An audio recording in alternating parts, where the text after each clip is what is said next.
All right, welcome into Night Moods, and I'm gonna get through my voice. This is part one of a multi-part series, and you're watching on live streaming as well as Night Moods HQ podcast. So thank you for joining me, especially on the live stream. So across all the platforms of 126 Genesis Media and Night Moods HQ is where you're actually listening to this I don't know, multi-part series before I go on the radio show in about 45 minutes or so. Um, this has kind of been in the planning, and you're gonna go on a journey, and it's hoping that I can bring you into how to cope when the love bridge implodes, is destroyed. And that love bridge connects marriages and relationships. So I'm talking about marriages because I have been on this crisis journey since the beginning of this year. And so I'm going to share my story a little bit. And tomorrow I hope to have a guest speaker on with me to kind of talk about how to handle for yourself um, when your marriage implodes or your relationship implodes. And I'm going to talk about the bridge. And before I talk about the bridge, I thought I had this with me, but let me grab this outside the studio.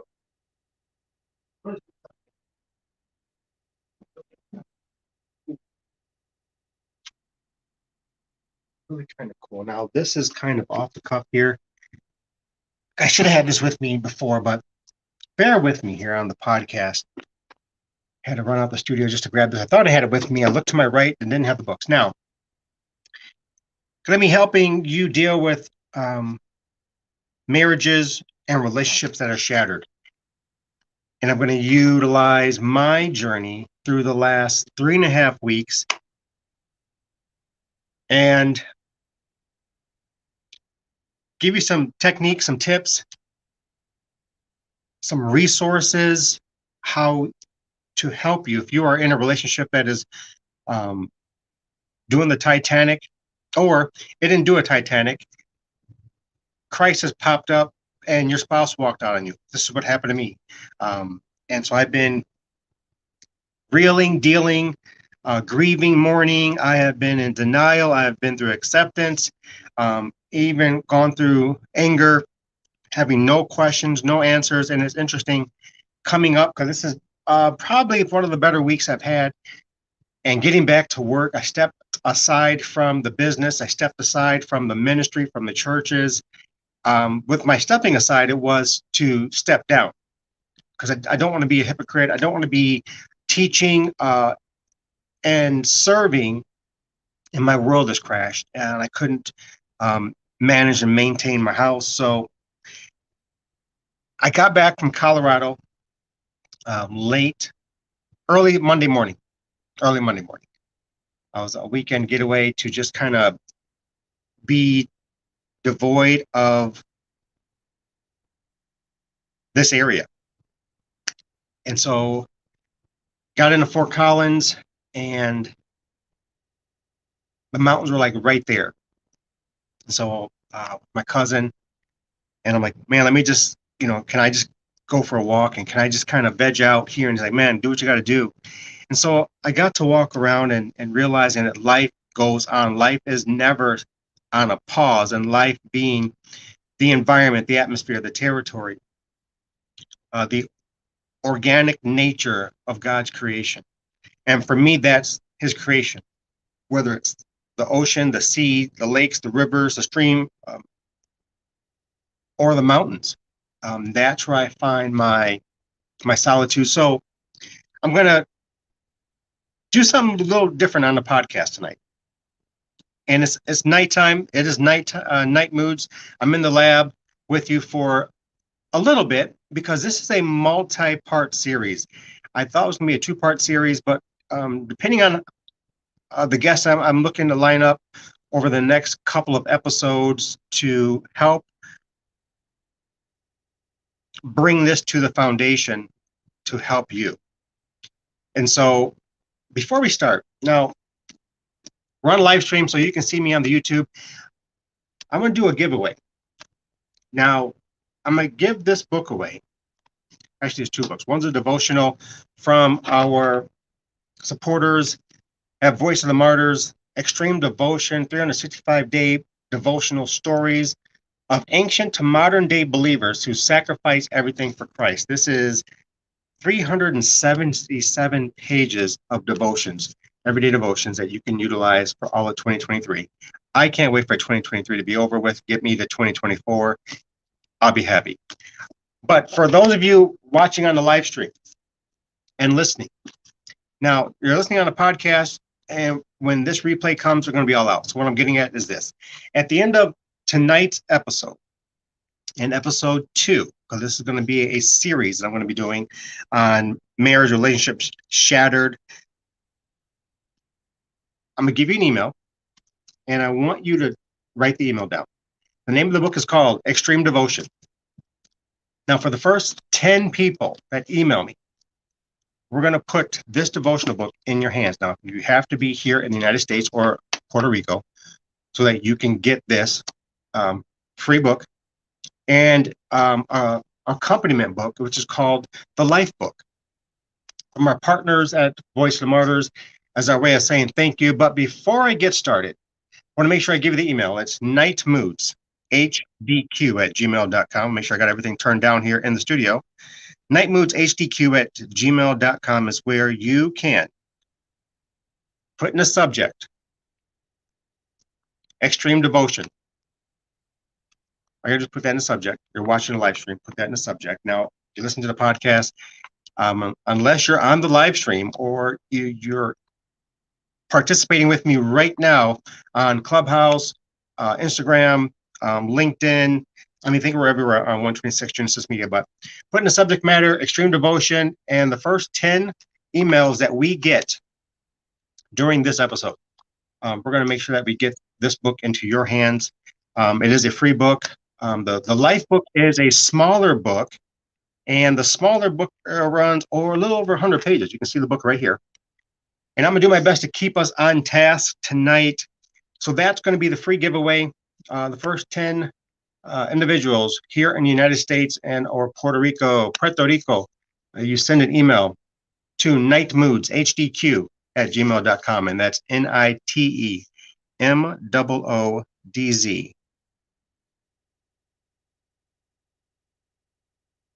HDQ@gmail.com. You're going to get a free book as a way of saying thank you for listening to this special episode. And last but not least, I think we're ready to do this. We ready to do this? All right, let me get back myself situated here inside the lab, and you're here with me. Things are blowing up around, but that's okay. Night Moods is brought to you in part by our friends at Logos Bible Software. Logos combines digital books with intelligent software to help you study the Bible deeply. Do word studies with one click, search for virtually anything in your Bible, and enjoy dozens of features that help you see Scripture clearly. It's like having a personal Bible study research assistant. Now, click the link in this description of this episode to get your copy of Logos 10. And during this episode, I actually will be utilizing Logos 10. Been a partner with Logos 10 for over, now I can say 12 years. And it's excellent. If you are a theologian, if you just like to study the scriptures, this content, this software will help you immensely. That's all I'm going to say. So in the description, click on a link, get your copy. As my way of saying thank you for supporting Night Moods HQ. So we're going to get into it. Now, those free 10 books for the first 10 people that email the show, nightmoodshdq@gmail.com. We are live streaming across all the 126 Genesis Media platforms, including Clubhouse, Wisdom, LinkedIn, YouTube, the Facebooks. I think we're all over the place. So we got that handled. Let's go on a journey, and I'm going to help. Two-part series for now. We could go a little bit longer. but the deal in these episodes is to help you how to cope when the love bridge has been destroyed. People are actually emailing. This is really kind of interesting. I'm going to see if Chris can man the email so I can stay focused here. Excuse me, my voice is out of whack, and I'm normally drinking tea when I'm on the radio or even on the podcast, which is kind of what helps getting everything clear in my throat. January 4th, my love bridge exploded. My love bridge exploded. Didn't see it coming. January 3rd, I came home. My wife and I owned a very small cleaning business. On top of obligations, responsibilities, and as church founder to NMFC, Foresight Ministries International, the new media company, 126 Genesis Media, the radio station, and the podcast, and all of this. It's just been a blessing. Came home. As we all have our stories and our marriages. This is a 10-year marriage this year. 10 years. I've known Jill since 1987. Jill's an awesome woman to me, beautiful woman. I have zero answers, and I'm doing this because my first week back to work, I told the leadership I'll be coming back Monday, and I've come back to headaches and stacks of papers and emails and messages, and it was just like everybody put everybody on pause because everybody was just unknown and unsure if I was ever going to come back to the church. And God had to speak to me on the 14th of January. And that for me was the burden that was lifted off of me, dealing with the unanswered questions and leaving the house. I want to say thank you to everyone who has been here at the chateau. I call our house the chateau because it's our parsonage, it's our peace, our sanctuary. And God has placed individuals in my pathway to just be there as I dipped into the cave because I did not want to walk up this mountain anymore. It became too much of a challenge. And some of you are listening, watching, you know what I'm talking about. When you have responsibilities, family responsibilities, children, your marriage, there's that immediate responsibility. And then you have your vocation or your employment, whatever it is that you're doing, or if you're a student, it doesn't really matter. But your first obligations are to you, yourself, your family. When I'm talking about you, yourself, I'm talking about yourself and God. So this is to help you. Came home January 3rd after working one of our commercial accounts, cleaning. And just an ordinary night. January 3rd was the day after New Year's, because Monday everything was closed down. So we had a job that switched from Monday to Tuesday. Now, I came out of consecration right before New Year's. And I knew that when I entered consecration before Christmas, it wouldn't go well with the family because it's been a few years since I've had this high level of a consecration. My wife would normally think I'm alienating from her, but no, this is simply me and Papa, me getting deep in him to understand more about me, more about this journey, my responsibilities, and to just undress me before him. So we have on the other side of the studio, we have our war room down here. The studio is in our home, this blessed home. So on the other side of the basement is our war room, our secret place where we go in and just spend time with the Lord. I like to spend time here in the studio. And it was audio listening, reading scriptures, just studying it. And Father told me he was taking me back to where I was when I was in Morocco. So there's kind of the timeline to me just as we cross over the bridge of love, back and forth, to and fro, handling our business here as you are handling your business there. And I was so unaware. When I came home Tuesday night, it was about around 9-ish, a little after 9, because I just, my wife and I, we weren't talking as much. And that was one of our major problems. We just never have time to have a conversation with the last of our 6 blended kids here at the house. Miss Kira. So Jill's upstairs watching, I think Netflix or something like that. What I did was got home, washed the van because I make sure the van has to look good, so that whether Jill's driving it or I'm driving it, that's just me.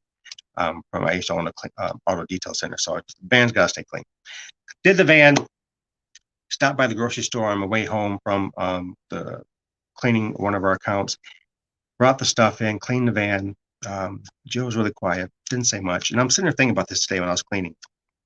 I'm like, wait, I came home. We didn't have a conversation. I told her there. I went and got some groceries. Had to fly downstairs, get ready for Night Moods, the radio show that I host on Monday through Fridays. Did the show. Everything was okay. A little kind of weird thing because normally Jill listens to the radio show, but she hasn't been listening to the radio show for the last couple of days here. She goes to bed. I'm doing the show for a couple hours. Come get off the show, speaking to a couple of ministers, and kind of getting myself into 2023. Had to get to bed, did all that, woke up the next morning. Normally I'm in the bed, I don't know, 4:30, 5 o'clock morning once I get down, talking to our ministers and working what I need to work on to close off the end of the day, to begin the next day. And I felt an uneasiness in the spirit. And I got up a little earlier than I normally would get up because I know I had to handle a couple of things.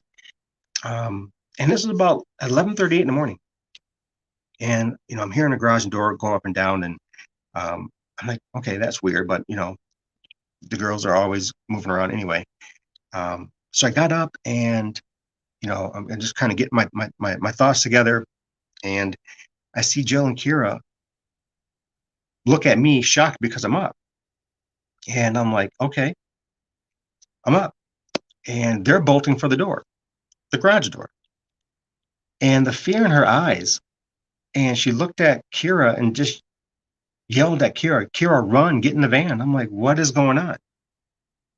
Now, totally oblivious to what is happening to my world. And it is at this moment imploding. And this is my wake up to January 4th, which happened to be Kira's 13th birthday. And she's the last of our 6 kids. There's from 31 down to 26, going on 27, and then we have our gap with Kira. And so I'm out in my towel in the garage, like, why are you guys like running to the van and what's going on? Jill and I don't ever fight. We have arguments, but we never fight. Jill has, I've known her since 87. She has, because we got reunited, she came through 24 years of an abusive, psychotic, crazy, extreme marriage for 24 years. And everything that was, you could imagine, was done to my Jill. And so these last 3 weeks, I have been in and out, having to meet with other individuals. Hey, where's Jill? Blah, blah, blah. And so it's kind of like the first thing on my mouth is, hi, my name is Michael. My wife has left me. So on the 4th of January, Jill is peeling out of the driveway up the cul-de-sac, and she's gone. And I'm sitting there realizing she's not going to the store. Like, she left. But the weird thing about this whole situation was that she didn't take anything out of the house. So it led me to believe, like, okay, she's gonna maybe she's going to her mom and dad's to go visit, or they're doing I don't know what they're doing. So I came back in and just got my thoughts together and looked at the table, and there was all of our bills, because Jill was the accountant for the church, the ministry, the business, and the family. She did all of the accounting stuff. I'm looking at the bills, and she's got this is due, this is due. So I'm like, okay, I'm like, hold up, wait a minute. This is like her way of saying goodbye, I suppose. So I'm like, look, getting dressed, go back in the bedroom. I'm realizing, like, the closet, her side of the walk-in closet, half the stuff is still there, like her personal effects. And then she grabbed her big suitcase, but that was gone. And I went into Kira's room. Her bed's there, TV's there, everything's in place, stereo's there, books are still there, and some of Kira's clothes are gone, and her keyboard's gone, and Kira's suitcase is not in the closet. So I'm like, what is going on? And I'm thinking to myself, I think she's gone. Wasn't sure, and I'm like, what is going on? So I'm going through all this emotions, like, okay, gather yourself. I called my dad. I'm like, hey, Dad, anything strange happened while I've been gone? And he's like, nope. I'm like, I think Jill just left. And he was quite shocked. We sat there and had a moment on the phone. And so I got off the phone with Dad, and I'm sitting there like, what in the world is going on? And I'm slowly starting to have a meltdown. So I'm realizing my wife has just walked out and I have no answers. So a little in the afternoon, I get a call from the bank. And like, Mr. Thomas, I'm like, yeah, what's going on? We need you to come to the bank because your wife wants off the accounts. I'm like, what? And, we have one vehicle, so she has a vehicle. I'm like, oh, well, I need to figure out how I'm going to get there, blah, blah, blah. So I went through what I needed to do to make sure I got to the bank, met with her at the bank, and it was like this weird movie type thing. Like I pulled up, didn't see the van, and noticed a vehicle pulling up behind me. She's with her aunt's husband, and he's kind of like on the racist tip. So my wife is white, and I am not white, and I'm like, what's going on? So you guys are waiting for me somewhere, looking to make sure I'm coming up, and so we go in there, handle business. I looked at her, I'm like, what's going on? And she's like, I want a divorce. I'm done. And that's all she said. I'm like, well, let's talk about this, not in the bank. Um, so we handled the business there, and I'm just kind of stunned, like, okay, Michael, we're going to get through it. On my way to the bank, I got a phone call from our pastor, Pastor Chris and his wife. They called me a little bit probably early to this whole deal. And I'm sitting there, and they look at my face, and they said, Michael, what's wrong? And I couldn't talk. And this flood of tears just was all over. Just, I was done. And Pastor Chris and his wife, they moved to Madison. They've been, they drive back and forth on the weekends to make sure they're here. But they drove from Madison to be with me by the time I got home at the bank. And I'm sitting there like, I think she's gone, Chris. And his wife, Yana, and I'm like, I think she's gone. That's all I kept saying. I couldn't put it into a thought process, but I'm like, I think she's gone. And he's like, did she leave a note? And I'm like, no. Did you guys have a conversation? I'm like, no. So this is Monday night, and I'm thinking, okay, the church, what I gotta do with the church? I got a conference coming up, and I'm really starting to lose it because it's really starting to settle in that my love bridge has just been blown up. And I'm making it back with Chris just to get some semblance, just to find some order. And when you're in a relationship or a marriage and you are one, and then you heap on life and you heap on responsibilities, and looking back at my marriage and my elders and my mentors, because I got on a phone with Chris. I'm looking, I'm shaking, and I'm like, this is nuts. What is happening? And I'm talking to Apostle Mike and Dr. Hargett. We got a conference coming up, guys. I need to have a meeting ASAP. I called Apostle Brenda up in Madison, and called my other brother from another mother, Apostle Tim, and I'm sharing with them, this is what I know thus far. She's gone. There's no note. There's no explanation, and everybody is as shocked as I am. And the first emotion that came with the love bridge exploding for me was, I have no answers, and the infusion of pain to my mental, my emotions were beginning to be like compressed, and I couldn't make sense of what has just happened. Walked around the house, went downstairs, went into the family room downstairs, went into our library. Everything's in order. Went into our school room. Everything's in order. Nothing was, out of place. Went into here at the studio, and I'm like, oh, Jill's pictures are gone. Because I have Mama's picture, or I had Mama's pictures right behind me. If you're looking on the live stream, the world map. Then there's the logo, and then there's Jasmine, and then Jill's picture is like gone. So I'm like, I'm just around the house, and like, there's nothing in the house that has Jill on it, except for pictures upstairs. Like when you come into our entry room, there's pictures of Jill, and over the fireplace, there's Jill, but Kira's pictures are down. The grandchild's picture is down. Devion's picture is down. But everything else is as if Jill never left, like she's just going to go visit relatives, or just going to go to a friend's house, or what have you. So I begin to just become a mess. And Chris is here, and Yana's here, and they're working with me to keep it together. And I could not make sense of what just happened. And Chris is asking, along with Dr. Hargett and Apostle Mike and Brenda, what led up to this?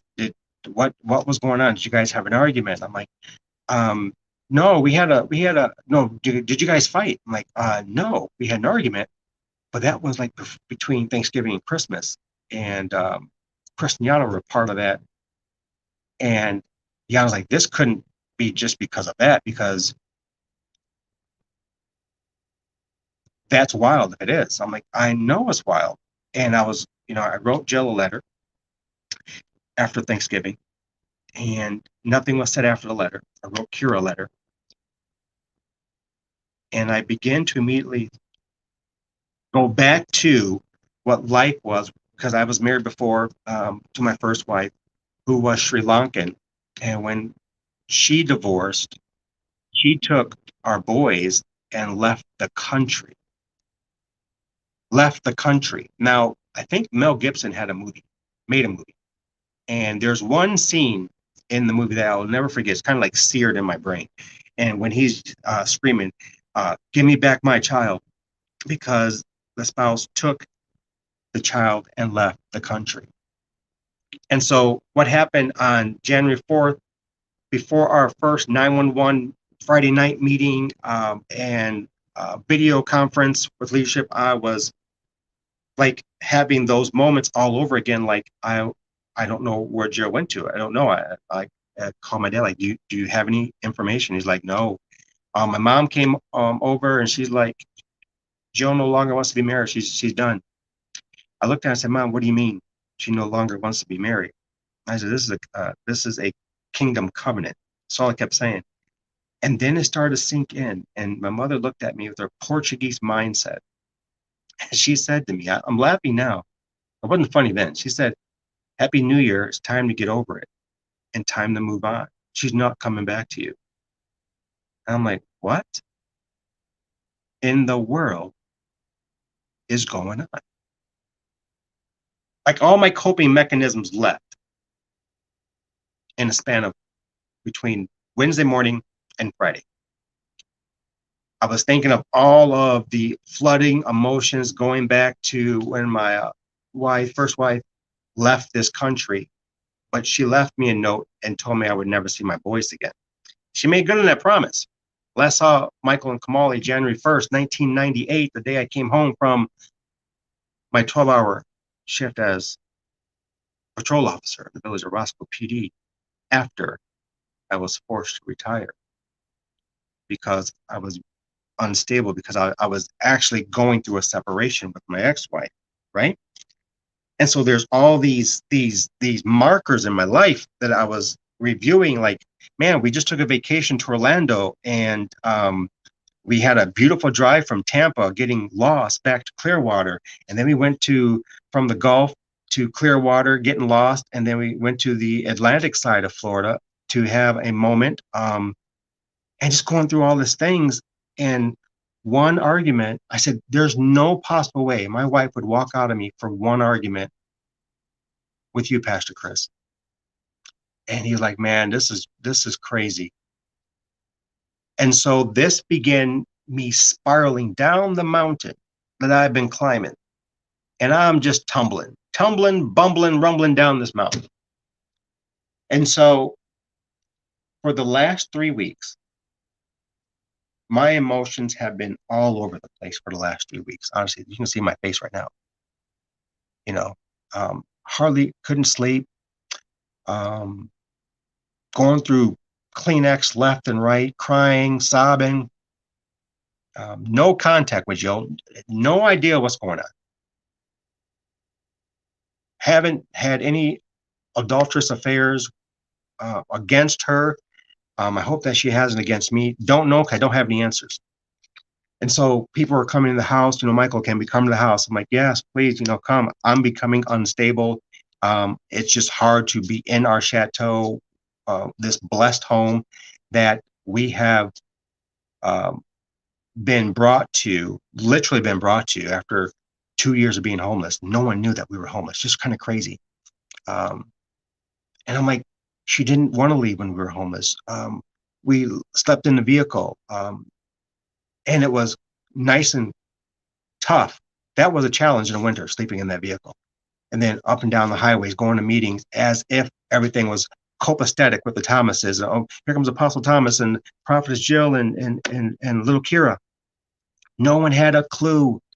And I'm sitting over the last 3 weeks like, that would have been the one time I'd have been like, yes, go to your parents' house.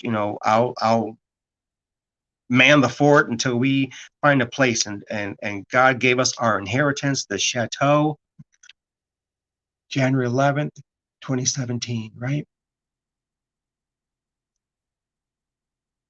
And the story gets better. So I lost my coping mechanisms. And I was becoming suicidal in thought. I was like, no, this is happening all over again. And Chris and Jan over here, a friend of Jill and mine called. I called him. He just came back from Israel, and he's down in Florida. And he called me as soon as he landed. He got off the plane. He's like, Michael, what's going on? That's why I shared with him what's going on, because he does high level work. And he's like, buddy, it's Ranger mode. I'm here with you. You're not going to go down with this. So he was asking me questions. Everyone's asking questions, and I'm telling my buddy who knows Jill and me from 1986. And when we had a vacation, we actually stayed with them in Clearwater. And Nathan blessed the socks off of us. And I mean, blessed the socks off of us. When you guys, hopefully Pastor Chris and his wife Yana will be on tomorrow night for part 2 of this. Because I actually called them, and I only called them and shared the blessing with them, no one else in the church, because I didn't want to make myself look as high and mighty like most ministers do. So I called him, and we were just having a fun time about the blessing that Nathan gave us. So Nathan's asking questions, and because of what he does in that world, he was asking probing questions. And like, Michael, this doesn't make sense. You got no letter, you got no communication, you have no conversation leading up to this. I'm like, no, Nathan, nothing, zero, nada. And they were wanting to get me to Florida so that I can be safe, because I was really becoming unstable. I was starting to lash out at God. Now, for those of you who have been down that road where things aren't going right for you, whatever those things are, and maybe you start to blame God. So I was going through that phase of blaming God, like, God, why would you allow her to leave like this? And one of my elders called me after leaving the house, because everyone was coming and going. Now, when I say everyone, I have just on one hand a select elect mentors and our elders, actually 2 hands, sorry. And so they're at the house. And then Brenda called me back, and she said, honey, he's our Lord and our creator, but he doesn't override free will. And I didn't want to hear that from Brenda. So I began to just have a childlike moment with Heavenly Father. I call him Papa, right? And Chris and Jan are here. He called off of work. and they were with me for 5 days, until the following Sunday. He had to get back, and then I was on the phone with Nathan. Nathan has connections all over the world, and I was letting him know, he's like, Michael, you're not going down this rabbit trail. I'm like, Nathan, I'm not doing good. I am not mentally in a good position. I am in a dark place. And I'm telling you, Night Eagles, I was in a dark place because of the investing and the investments of how I love, as I love through serving.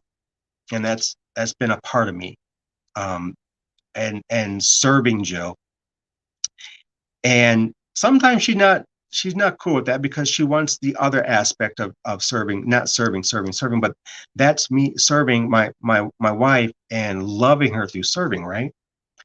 And she'd always tell me, I desire more from you. I'm like, okay, okay, I'm hearing you, but I wasn't engaging, but I'm hearing you. And yeah, we would give cards back and forth, and I got her a bouquet, which with our schedules, because like I would say the same thing. We're two ships passing in the sea, because we were coming and going with the work, with the ministry, with the church, with the schooling, with the call them kids, they're adults, right? And so I was going through these phases and not knowing what I was going through. And Brenda was telling me, Michael, you're mourning, and you're going to be grieving, and you're going to be going through betrayal, and you're going to be going through anger and bereavement, and freedom's going to come when you let go and let God handle this. And I didn't want to hear that. Hear me, I did not want to hear that. And so at some point after the 7th, 8th of January, Tim got back to me. And I'm telling you, the amount of love that is in this house of support. No one's hating on Jill. No one's talking bad about Jill. No one has answers. And I told them I got nothing bad to say about my wife. Yeah, we had our problems, but she's a good woman. And I was questioning, am I no longer lovable? So I was going through all these phases of what happens when your love bridge has exploded. Now, bear with me here because we're coming in to the 10 o'clock hour, and Night Moods, now the radio show, has to begin. So we're going to do a multi-part series. I'm going to have some special guests talking about coping skills and how to get through when your love bridge explodes. We're going to want to stay with me on this because my story is not a unique story as I thought this. I don't know, the story that what I was living through. Over the past 2 weeks, I have heard of numbers and of numbers of spouses walking out on their marriages in the ecclesia. And a very good friend of mine, Dr. Coylette James, very good friend of mine. I reached out to her, and that's all who I reached out to. And that was on the 9th of January. Reached out to Coylette. Coylette told me, and this was late at night, because Coylette goes to bed early. Dr. Coylette goes to bed early. But she called me back. She was led by the Spirit to call me back, and she said, Michael, I need you just to listen to me. And that's all Michael did. Michael just listened. Because these are my elders. These are my brothers and sisters who are older than me. And I needed some understanding. I needed to have the wherewithal to be able to bring forth an answer for the questions that I was getting every time I would leave the house, because every time I would leave, if I wasn't with Jill, everyone was like, hey, how's the family? How's Jill doing? Now I'm like, I could barely get the sentence out before I would be a puddle of tears. And this was happening after the first week because I wasn't just secluding myself to the house, but being a private person and not even sharing, as many of you know here on Night Moods, I rarely share about the kids.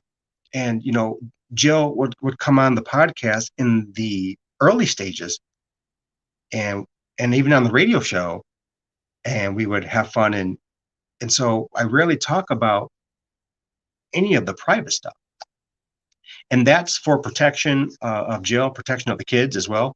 For those of you who know me, social media platforms, um, I don't share images of our kids. We keep everybody private, for their deal and dignity and all that.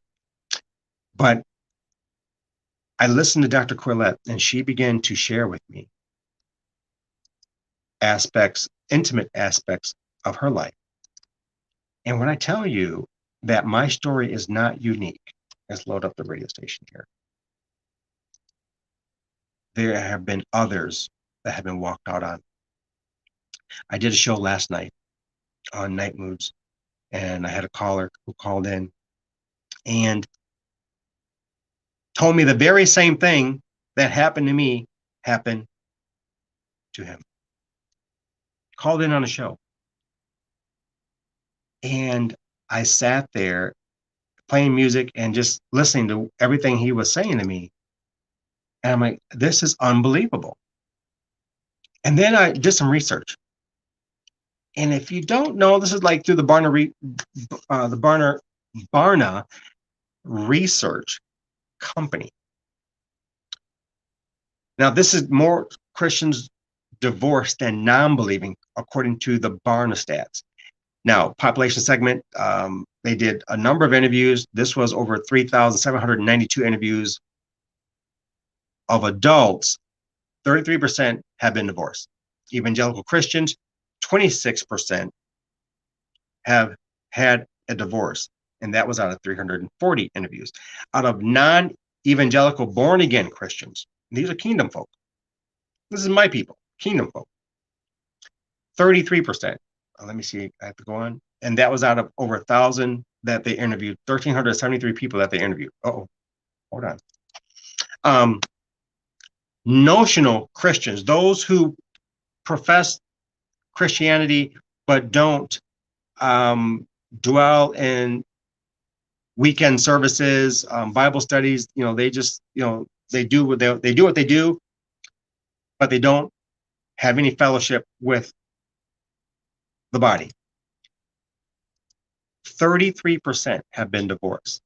Number of interviews, 1,488. And I was looking at these reports and kind of going through some archives over the last week. And when I was out in Colorado to kind of get away and realize that life goes on,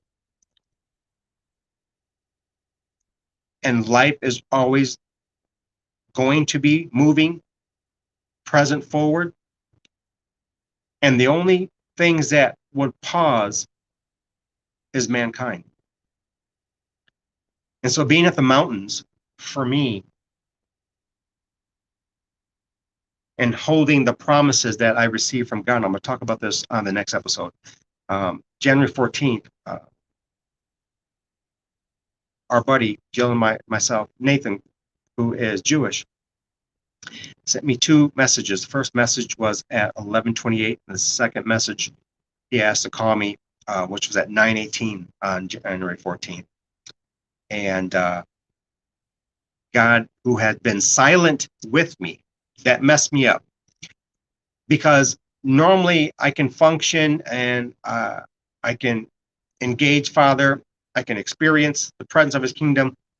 But when this blew up my love bridge, all that like went silent. It went like 0 dark 30.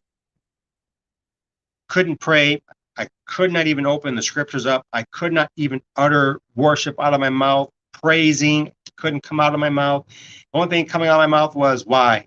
God, why would you allow this? And so that was one of the phases that I was going through.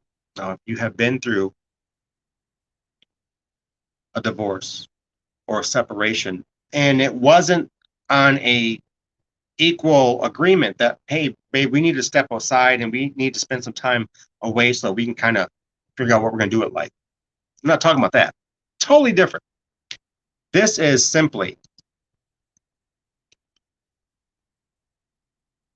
like my daughter said, Jasmine, the fifth one out of the six, Jasmine, because I reached out to Jasmine to let her know, and she could see in my face because she's away, and so we are doing the video face what is it called on Apple, FaceTime, and she's like, Dad, what's going on? And so I went in the bedroom because everybody was in the living room on pins and needles because I was unstable. I was not myself. I was emotionally disconnected from myself, from my soul, from my spirit. And all I was thinking was, I'm not worthy to be here. I have no value. I have no importance. And Jasmine was just listening. She's like, Dad, I love you, Dad. And I'm listening to her, and she's being Jasmine because she's like Dad, and she's sharing wisdom to me. And I'm not saying anything other than I'm just trying to hold the tears back. When your kids see their parents crying, it does something to their psyche. And so she was saying in her jokingly way, she just started to joke with Dad, and I started to joke back with her, and she said, Dad, you got ghosted. And Dad doesn't know what ghosted means. I said, you want to explain this to me because I have no idea what you're talking about, Jazz. So she began to share what ghosted means. And so all I know is I'm getting all of this information. I just want understanding. And if you've ever been in a relationship and abandonment is abruptly set on your doorstep and you have no answers, what do you do? If you have a spouse who you love and care for and serve, and I'm not saying anything like you because marriages, you're going to have problems. Like everyone has told me, it takes work to be married. And when two people invest, and then all of a sudden, as I was listening over the past 2 weeks, Michael, this is a spiritual attack. And Nathan, who is Jewish, on the phone almost every night with me, who's just introduced to Jesus. Amazing. Out of his mouth, he said, buddy, I hate to say this, but you know me, I will never divorce truth from you. I said, go ahead and say it, Nathan. You're under attack. And this shift from self-blaming to blaming God to grieving, and you don't just go from one to the next to the next.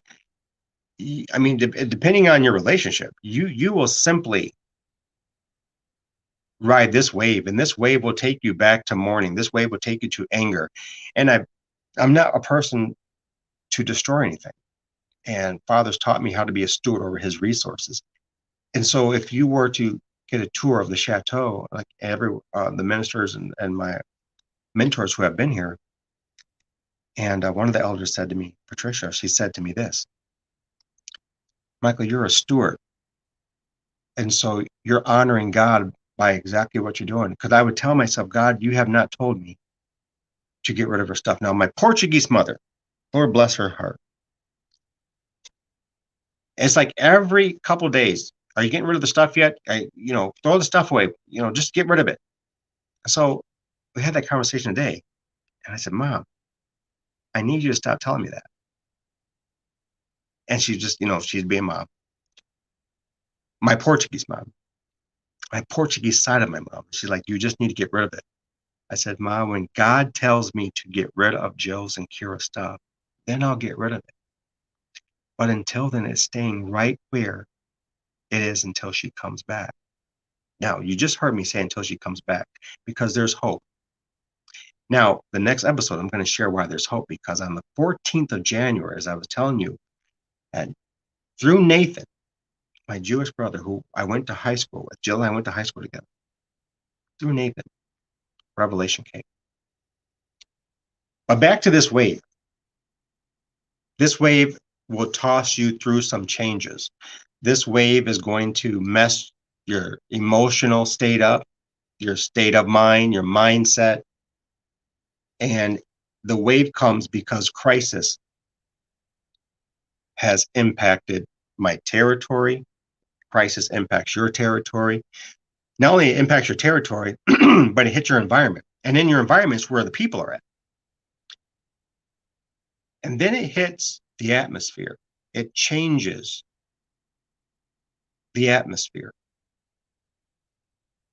And in Ephesians chapter 6, I'm reminded of this. Ephesians chapter 6 says this. Let's see if I can get there. Ephesians 6 says this. You ready? Oh, yeah. Such things of life here when you're dealing with all technology. I tell you guys, sorry about this. I know where I can go with it, but I want to just make sure that I have everything I could possibly have in order.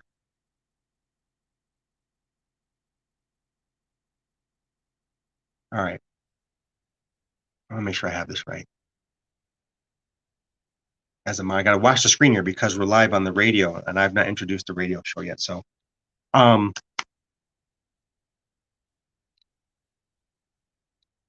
our fight. Why does it take me to Corinthians? This is so funny. Logos is messing up with me right now. I don't understand. All right. Ephesians says this. Because when Nathan told me this, and Nathan was sharing with me what everyone's been telling me, this is a spiritual attack. Nathan called one of his friends to get here on January 15th.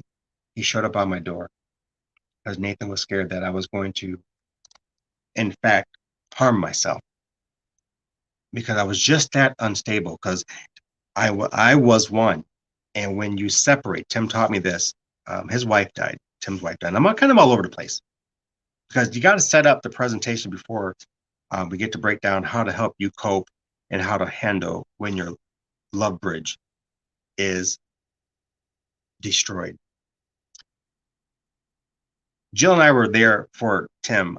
Tim is like one of my closest elder brothers who God connected me to in 2012, September 2012. No, January 2012, excuse me. And Jill and I were there for Tim, just as a small army of brothers and sisters to just be there to walk with him as Tim's wife died of stage 4 cancer. And even when Jill and I were homeless, he was going through the throes of being separated and having to tell the doctors at that moment when there could be no more fight for life. I remember being on the conference call and the pain and hurt and agony, and Tim having to say to all of us and his kids, he's got 6 kids, 6 awesome kids between him and Cinderella. When we can no more fight for life, then Cinderella will be at rest. I called Cinderella. Tim took on that nickname as well. And so he began to talk to me about the separation when you're one in your marriage and the knife comes to separate. You're one, you come to the marriage as 2 unique individuals, and you come to the marriage as it is written to be one. And so you have this blending of uniqueness and the struggle of what it means to be one, because it is a struggle to be one. And so Tim began to explain this, and I've never heard it explained because I've never had to walk with any person on this earth as close as I am and was to Cinderella and Tim, as the adopted brother from a different mother. When the knife comes to separate, it is a physical, spiritual, mental, soul pain, and you feel the separation. And he said, I don't know how else to describe it. And so Tim and I talked about this last week. And I remember when Tim told me that, I had no answer for Tim because Jill is not dead. Jill is still here, and I'm in love with Jill, and you know, we're married, right? So I was talking to Tim last week, and we brought this conversation right full circle because I said, Tim, I have heart pain and I have emotional pain, but I got soul pain. And he said, Michael, now I understand the words you told me at the moment that I was separated from my wife. Because I said, I don't remember what I told you, Tim, because there was so much that I was doing. And he said, Michael, you said to me that I don't know what I can say or do because I've never been in this situation before. Now, God has blessed Tim in such an awesome, miraculous way. Tim is remarried to an awesome woman. And Tim said to me last week, Michael, I don't know what to say. There is no amount of faith that could have brought my wife, my first wife, Cinderella, back. There were no amount of prayers that could bring her back to the land of living from stage 4 cancer in 90% of her body. I knew when I saw the look in her face that it was well and she was ready to go home. And I couldn't handle it. And I remember thinking about that moment when Tim said he couldn't handle it. He was where I was 2 weeks ago. I couldn't handle it because I could describe the soul pain as a separation. When Jill left with no answers, no letter, no questions, no conversation. And I realized after January the 14th, this burden was lifted quick, fast, in a hurry right off of me. And then Sunday, when Nathan called me and he said, Michael, this is a spiritual attack. This makes no natural sense. And then he said to me what everybody else has been saying. You're not the only one. And everybody I've been talking to has had this same story in their background of life. A spouse walking out on them with no answers, no understanding, and you're supposed to deal with it. And I don't know how you can deal with it based upon someone else's situation. And so our relationships are all unique. And this is why this is a multi-series event, because you can't just put all this into an hour. And I want to keep you guys on the journey with me, because I know there may be some of you watching this. Some of you may be watching this, and you have a similar story, just from a different village. You're on the same highway, and you crossed the bridge, and it blew up in front of you. And so you got to put the car in reverse, and you got to get to that back on the high ground so that you don't implode with the bridge, right? So what do we do?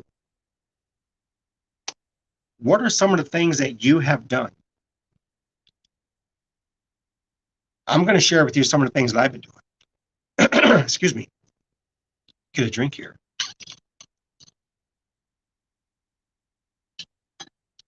Coping skills.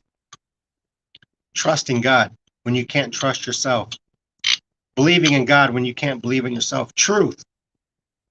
See, there's levels of truth, but there is one truth, and I had to return to truth, and it happened July. Why I keep saying July? Interesting. January the 14th. It happened for me. And however you cope, I keep thinking of the journey, this pathway that we all are on, this life journey, this pathway, this road that is called life. And speaking particularly to our married couples, I'll talk to you guys. Because you take this journey as like driving in a vehicle. One's driving, one's in the passenger seat. And when we're driving with our spouses, one is actually has control of the wheel, but yet at the same time, our spouses are help navigating, having a conversation, looking out the window. So they're part of the journey in the vehicle. So much is the same thing in the marriage. But when the love bridge explodes, when that relationship bridge explodes, and everything is fragmented, even down to the thought. And for a better part of 2 weeks, it just got for me just to breathe. It was just good enough for me to breathe for a better part of 2 weeks. And that was making my life as simple as life could be for me without doing something drastic, was just to breathe. Nathan, Michael, I need you to breathe. Brenda, just breathe. Don't think about the hurt. Just breathe. We'll deal with the hurt. Dr. Coylette, baby, you just need to breathe. It is easy to say that, but I need you to breathe right now. You need to just breathe the breath of life. Pastor Chris, Yana, do what you tell us to do, Apostle. It's hard medicine when you have to actually take the medicine yourself in the middle of a crisis. Ephesians chapter 6 is something I want to share because everyone is saying the same thing. And this is now on the radio show, we've been talking about this. And there are just so many others who are in the middle of their bridge, their relationship bridge, and their life bridge. Now, I'm not talking about the cause and effects because our marriages, we have all responsibility. And that is something that Tim told me that I've done. He said, if you don't own it, you can't give it to God. And Michael, you have to own it. I had to own all my faults with Cinderella. And so for the past couple of weeks, that's what I've been doing. I've been owning it. I've been owning, the dream that I received back in the fall when I told leadership. And I shared the dream and wrote it down. It's actually on my desk right out there. Spirit of Wisdom told me to rinse my words before I speak. And a few of them at the table looked at me like, what does that mean? And I knew what that meant. And it brought me back to law enforcement. It brought me back to being in the Navy. For me, truth is truth, and I don't bend truth. But yet with my spouse, I need to soften how I bring truth to her. And it brought me back to what Tim was saying. Michael, if you don't own it, you can't give it to God. He won't take what you don't own. So I want to share that one nugget, what I just said right there. And every one of us has a responsibility to our relationship. Every one of us. And so I've been going down that rabbit trail. Michael, what did you do on this day? Because genuinely, I was good for Jill, and genuinely, Jill was good for me, genuinely speaking. I'm telling you, Jill and I, because of her nature, what she came out of 24 years, when we would argue, I would just tell her, I can't do yelling because of my nature, of my background as a little dude growing up in a heated, extreme domestic house of domestic violence, domestic assault, domestic abuse, even domestic rape. To me. But watching my mom and my dad go through it like Mike Tyson and Evander Holyfield when I was a little dude. And I'm the oldest of three boys. And so you can't give to God what you don't own. And that played with my mind. And maybe that's one of the coping mechanisms, coping skills I want to share with you on this episode. that whatever and wherever you are at on the bridge, and maybe you're arguing on the bridge, maybe you're getting to, because the bridge takes us to our destination. The roads of life are part of the assignments of life. And in your marriage, you will come to these bridges in life. And sometimes those bridges aren't the most stable bridges. But what happens when that bridge is shattered? You can't go backwards because you need that bridge to cross to get to the other side with your spouse. And the amount of praying and the amount of fasting and the amount of just blaming self, blaming God, because, hey, I'm like you all as well. I was having a tirade two weeks ago in this beautiful, peaceful home while everybody was gone, because everyone had to go back to their lives and everyone had to do what they need to do in order to survive and handle business. And so we're not immune just because we're ministers, holy men of God. We're not immune to the destructions of spiritual warfare. I'm sorry. He comes to see who he can kill, seek, and destroy. And even in the book of Job, many don't understand that Job wasn't even in the courthouse of God. But as the records say, Satan and those angels of the Lord appeared before God's throne, but Job wasn't there. So Father ruled on Job's behalf, and he ruled to test Job's faith. And in that ruling, he gave the authority for Satan to do what needed to be done, except for not touch Job. And this happened twice, chapters 1 and chapters 2, when you go back and review Job. So I'm saying that because Christopher was reminding me, he's like, Michael, my dad went through this. And I did Pastor Chris's, I shouldn't say I did. I was one of the ministers who performed the eulogy at Pastor Chris, dad's Apostle Daring's funeral, homegoing service. And so knowing all of this, that we're not immune. And then when you're doing any elect work, any elect kingdom work, when you're performing God's mission, his assignments, you are the bullseye for Satan and his demons. And I have a covenant that Jill and I carry. We have the audio version of the covenant. I might share it with you on the next episode that you can hear the covenant. I'm not sure. I got to be mindful of what I share and what I don't share, because I'm not to, on these platforms, cast my pearls before swine. So I won't be doing all that. So I will see. But we carry a covenant, and this happened on November 13th of 2013. The covenant that happened in Chicago, when the two elder prophetess came and sought me out to bring forth the Rhema word of Abba Father to my life. And on January 14th of this year, Nathan told me in that first message, I have instructions to give you from God that you are to return your destiny. And in that covenant, the word destiny is in that covenant. And so all that to say, Ephesians chapter 6 right here. Now remember, you can't give to God what you don't own. And I have been working ownership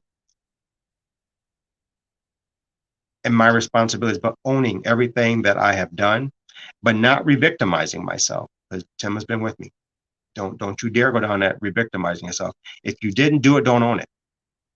But the things that I've done,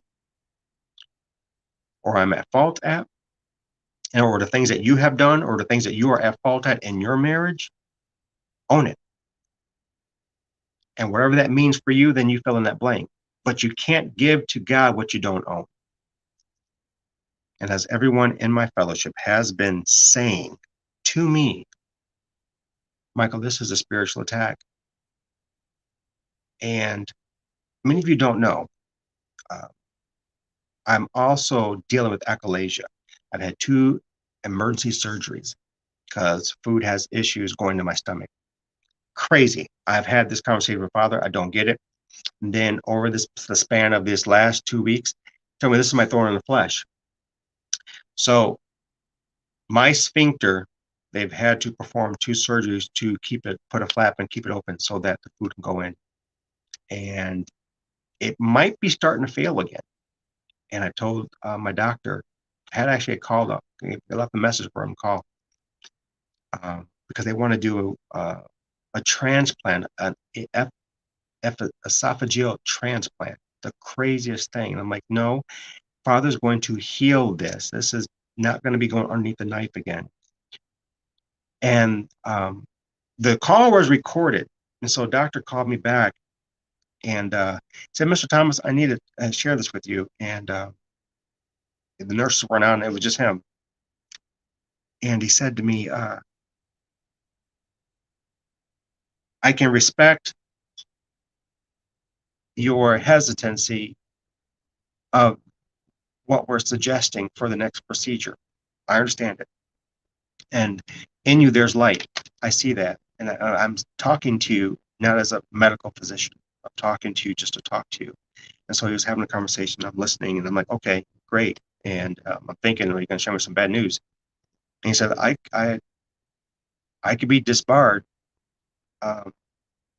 lose my license.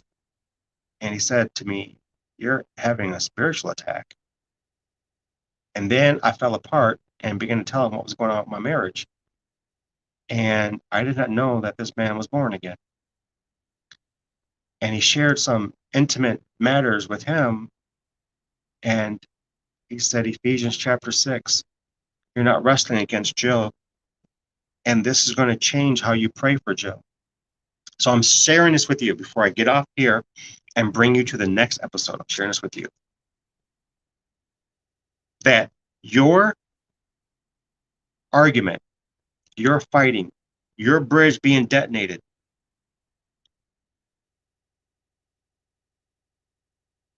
is not your spouse.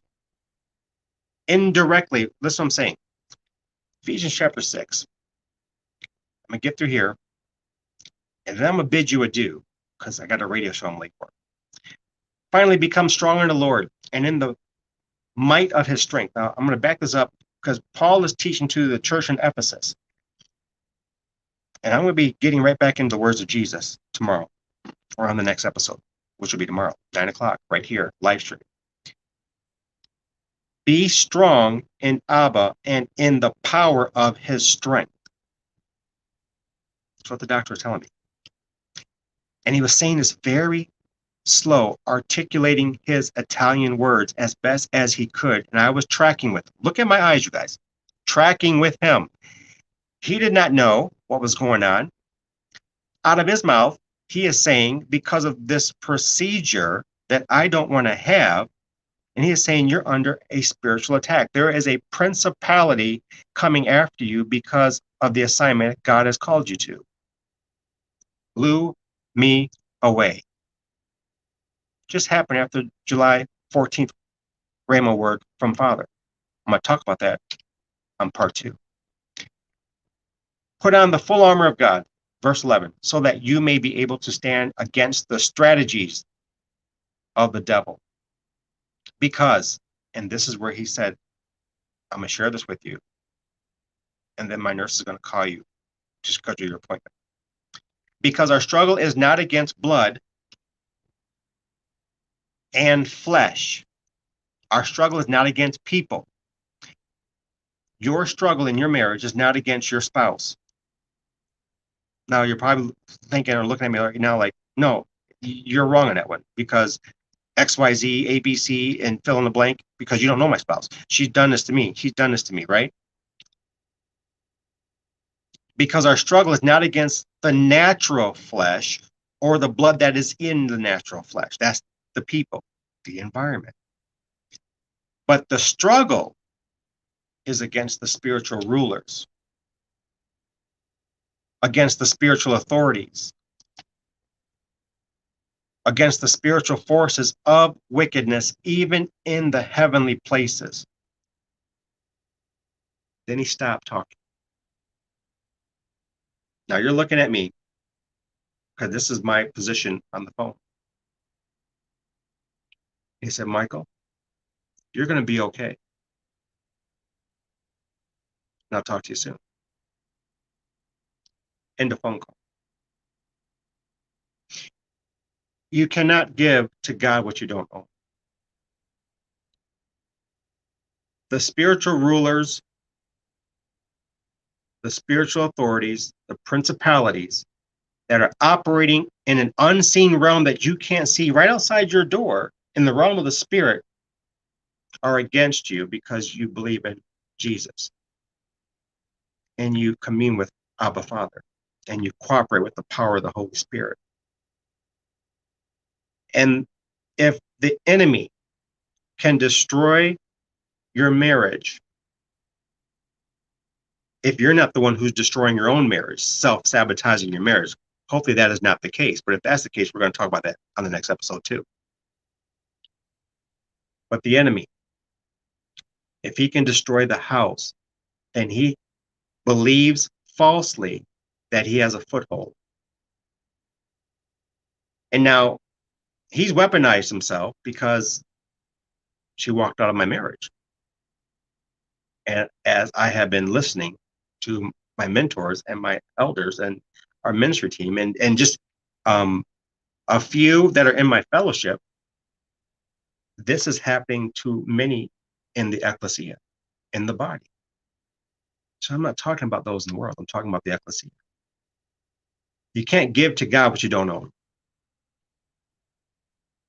If you don't understand what I'm saying, I'm going to say it real slow because I had to tell Tim, can you please repeat that to me? So I'm not talking down to you or being condescending. You cannot give to God what you don't own. If your bridge, the love bridge, the relationship bridge is imploded, has blown up, that means he has put a heat-seeking missile and bullseye separated you from your spouse. Spiritual attacks are real. And so now you have to disengage to get a better scope of what you're dealing with. And you have to have truth to fight this fight. And that truth is kingdom truth and the spirit of wisdom and the spirit of counsel and the spirit of strength. Isaiah 11:2. Those 7 spirits that stand before the throne of grace. So I'm going to get a little deep on the next episodes what I'm getting you at. But you cannot give to God what you don't own. If you own it, then you can trade it and give it to God, and he can do something with it. So that's the first coping. And then we're going to make sense out of the blame game. We're going to make sense out of the denial. We're going to make sense out of grieving, healthy to grieve, mourning. And if your spouse is taken back, grieving.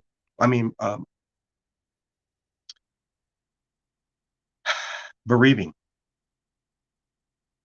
Empathy, apathy, self-sabotaging, re-victimizing, getting through instability, being unstable emotionally. We're going to get through this.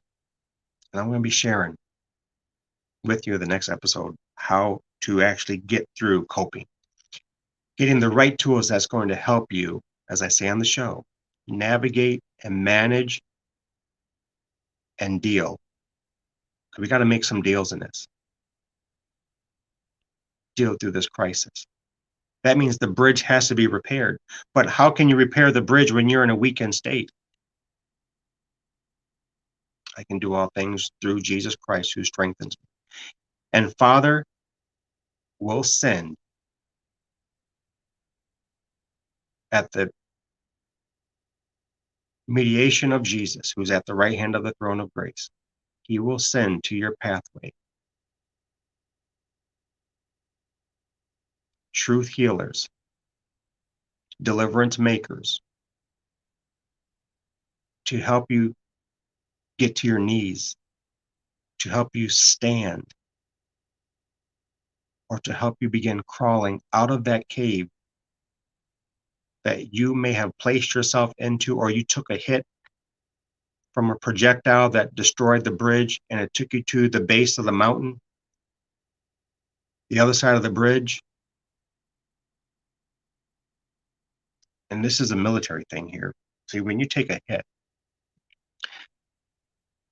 and you're in crisis mode and the medics are called, they want you to breathe if you don't have any extreme emergent situation going. They want you to breathe.